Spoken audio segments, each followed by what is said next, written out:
Okay, so today we don't really have what I call a true unboxing, in that I just got it in the mail or picked it up and did everything, because already what I've done here is there's a seal on this, but this is a very interesting item here.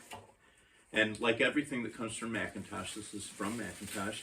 It's kind of wrapped like a present, and you get a little McIntosh thank you here. And what we have here actually is the Ken Kessler McIntosh for the Love of Music. And I really have wanted this book for quite some time. Ever since I think the first place I saw it, anytime you walk into a McIntosh dealer, and I think the first time I saw it was at Paulson's in Farmington, Michigan. I'm in the Michigan area. Mike from Archive Stereo, by the way. And please comment, like, and subscribe, especially about this book. We're going to talk about some interesting things on it as we both look at it for the first time. But I have seen it briefly at Paulson's, and also they have it prominently at Paragon as well, which is in Ann Arbor. But anyway, so now, you know, it's not, you didn't get to see me cut the seal on this, but you know, that's, you know, that's how it goes sometimes with these things, right? By the way, this won't just be an unboxing video. And a matter of fact, I meant to got some notes here. I meant to do a review of the Sonus Faber and the REL T0 sub, and I'll do one on each of those, and they're still in the works. The Sonus Fabers, the Lumina 2 Amateurs, have broken in beautifully. The REL, I'm still kind of setting up, but I think I've got a handle on it. But anyway, so this is Ken Kessler. Now, Ken Kessler is very interesting because he's done a number of books, and a matter of fact, I have a list of these, and now I've actually, like many of you out there probably, if you like audio, you probably are a little bit like me in that, you know, now I'm kind of a completist, and I want to get all of his coffee table books, and there are 4 of which I'm aware of. This one was done in 2006, and then actually in 2003, I believe it was. Yes, 2003 was, I think, what was his first coffee table book, and I haven't done exhaustive research on it, but it was about the Quad, about that company, and it's called Quad: The Closest Approach. And I actually just ordered a copy of that for a relatively reasonable price, but they get pretty pricey. We'll talk about the prices in a moment. But that was 2003.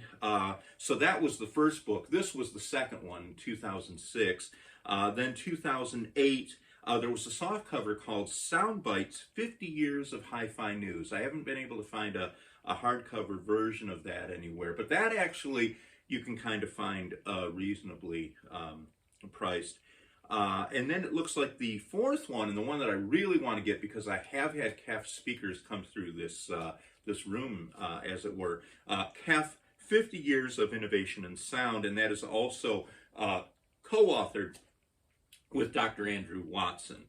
And then a fifth book, which the cover just looks absolutely amazing, and I think I can probably get it through Paragon.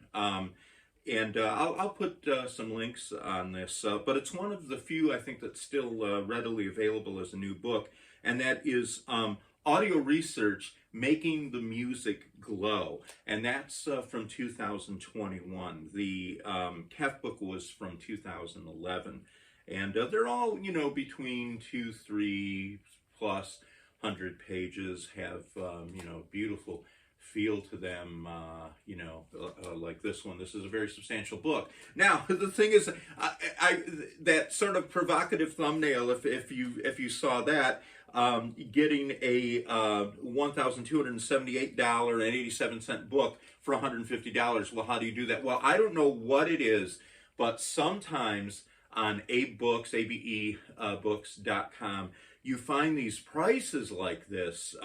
So one was $1,278.87. There was another that all used $1,151.47, $773.11.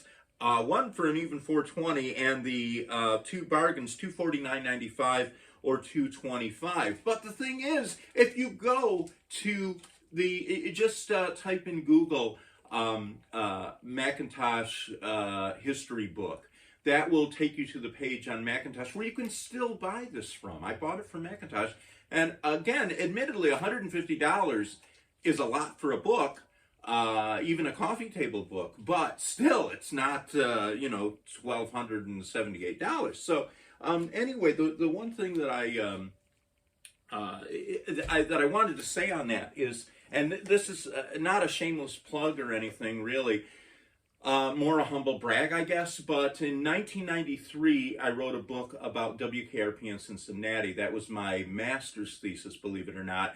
Now, if you really want to freak out, my dissertation in American history at Michigan State University is basically, it's not titled this, but it's a cultural history of Leave It to Beaver. So, yes, you can get advanced degrees by just watching television. And, well, there was a little bit more involved. But this book was published by Bowling Green State University, and I remember at some time looking, I don't know if it was on Amazon or 8 Books, but it was like ridiculously priced at like $400 or $600 or $700. And I mean, it's a hardcover, but it's like a $40 book, but which I think you can still get. So anyway, so I know from personal experience that you do get these sort of wacky prices that happen, but anyway, I'm going to attempt to open this. Now, the other thing is it comes sealed, and as a collector completist,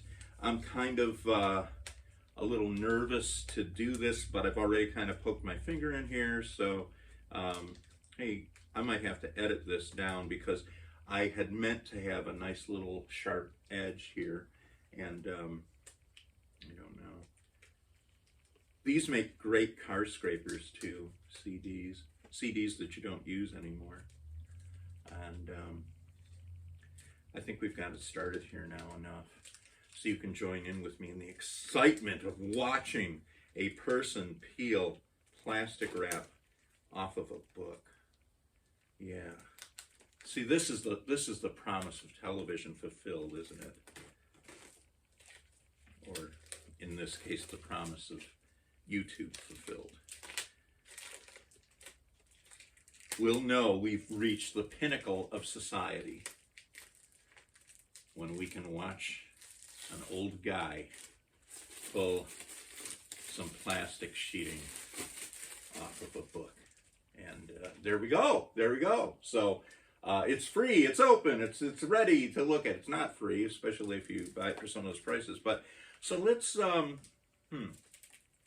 oh, it opens up on look at that, isn't that nice? I'll do some inserts in this. This is not going to be a very long video, at least not like some of the others, but it's let's see, are they still on the first edition?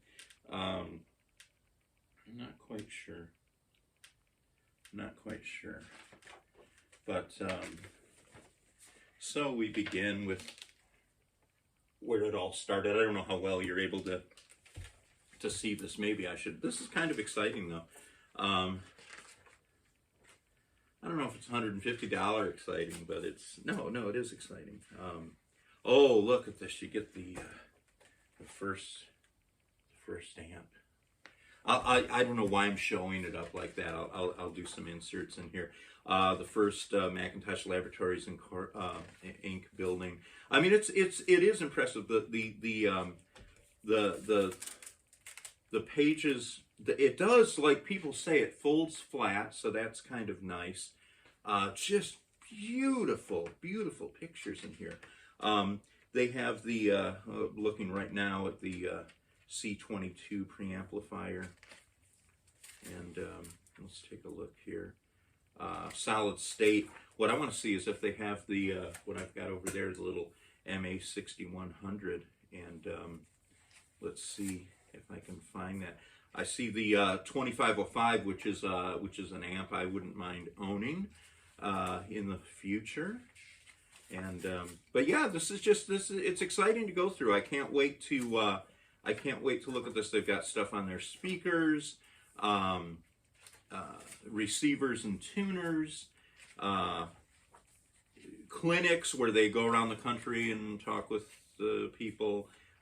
Just, you know, beautiful beautiful material here.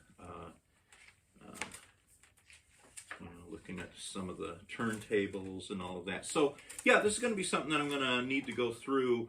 Before I put the video together, I'll kind of take a look at some of the cooler pictures from this. But if anyone's wondered about this, I should mention one thing, that Ken Kessler, who's the author of this, and the author of the other books that I've talked about, is of course a noted audio journalist, and just he has a wonderful website, and I'll put a link to that. Oh, I'm seeing a picture of Les Paul here, holding a Les Paul. Interesting. So looking at it in all kinds of contexts. This is not just, it is a beautiful picture book, and it is a beautiful coffee table book, but it is much more. Okay, oh, so you've got a list, and I read about this here in the appendices. So you've got the integrated amps here. So let's see, where does hey, listen, you're in here. MA6100, the third integrated amp, from 72 to 79, 70 watts at 2 channels, and that is the 79 edition, because I know the 79 one has the impedance 8 or 4 switch in there. But wow, this is just even include the car audio accessories. Let's see what else we have here. In it looks like they have pictures from magazine articles about it, at least from the earlier days here. Interview with Gordon Gout, Dirk Grues, 1981. Timeline in the back. Nice index here, and of course the there. Let's see. I always like to. What's it look like? Oh, now this is very interesting. It is, so you can take that cover off so that you don't get it hurt or anything like that. You can have just your. It's the same when you take the dust jacket off of it. So anyway, so this is the book that a lot of people have wondered about. And before you go spending tons of money on it, check with the McIntosh site. It should be there. Hopefully not sold out, but a wonderful book. I'm glad to have it. It's heavy. It's like all things Mac. This is probably I can get a weight a little bit later in here, but anyway, the Ken Kessler book, and now I'll keep you updated. If I get the Kef book, I'll do an opening on that. I think when I get the quad book in, I will let you see that as well. And like I said, I'll embellish this with some insert shots as we edit the video for before publication. But again, thanks a lot. And if you have any comments on this, if you own the book, please feel free to tell us what you think about it. If you know anything about the other Kessler books, please feel free to talk about it. And you know, the other thing I do want to ask you, because the views have been on the other videos grow faster than some of my previous videos, not as fast as some of the others over the years that I've had up there. But as we're pivoting the channel more to audio related and gear related materials for 2-channel stereo, if you could subscribe, that would really help out a lot. If you can please like this video, subscribe, if you can make a comment in there about what you think of the book,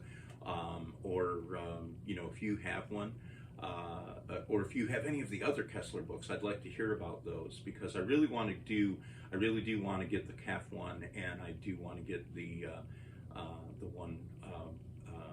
Well, I've got the one on quad coming. But the audio research one I really want to get, if only for that cover. And I'll probably put this in somewhere in my system so that we can have that there. But again, please subscribe, please like, and share this if you can. Share this video if you like it, or the other two gear-related ones that I've done recently, and of course the future ones. So, all right. Oh, by the way, merged out here, I've got my McIntosh polo shirt on, and I don't know if they still have these left. I think they still do.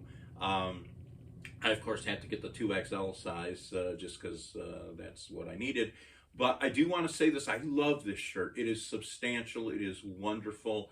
The stitching on here is incredible. It is incredibly well done. The only thing that I wish McIntosh would do is I wish they had a pocket, because I so much, like my father before me, use my left breast pocket, and so if there is any way that they had a pocket one of these, that would be great. I think maybe the dress shirts do. I haven't been able to determine that, and I may have to go with the dress shirt, but I don't know if they have it in my size. But anyway, I am kind of merched out with going to the McIntosh store and doing a little early holiday shopping, if you will. But like I said, at the time of this video, which is in mid-November of 2024, this book is still available on the McIntosh site, and although it's a hefty 150, it is a hefty book, and if you love McIntosh, I'm going to learn so much and be so much more informed by the time I get done with this book. So anyway, thank you very much for watching. Please like, comment, and subscribe.